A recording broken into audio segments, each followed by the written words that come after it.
Alors, quand un diagnostic est-il utile pour prendre soin d'un enfant?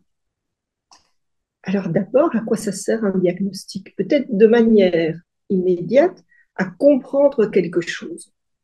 Parce que comprendre, c'est déjà un peu agir. On est toujours plus adéquat avec un enfant qu'on comprend. Je pense que c'est intéressant de faire un diagnostic, par exemple, quand la prise en charge bloque. On a parlé de comprendre, mais comprendre, c'est aussi quand un enfant nous amène des choses qu'on ne comprend pas bien, des comportements particuliers, des difficultés, des réactions auxquelles on n'arrive pas à s'ajuster et auxquelles on n'arrive pas à trouver des solutions.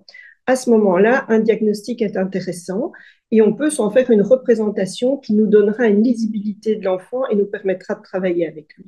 C'est ça qui est vraiment intéressant dans un diagnostic. Alors parfois aussi, ça peut être, donc un, la compréhension, deux, intégrer certains symptômes d'un enfant dans une vision plus globale.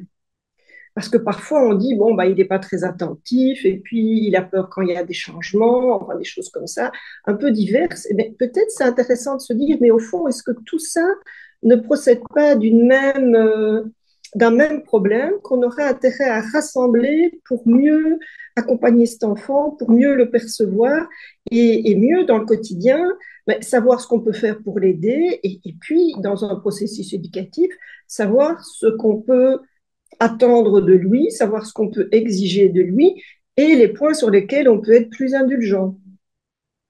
Et ça, dans un quotidien, c'est quand même vraiment très intéressant parce qu'un enfant, bah, il doit être soigné, mais il doit aussi être élevé. Et donc, le soin d'un enfant et les visées d'un diagnostic, c'est de permettre du soin, mais c'est de permettre le meilleur quotidien possible qui va permettre à un petit d'être élevé et de se développer au mieux de ses possibilités.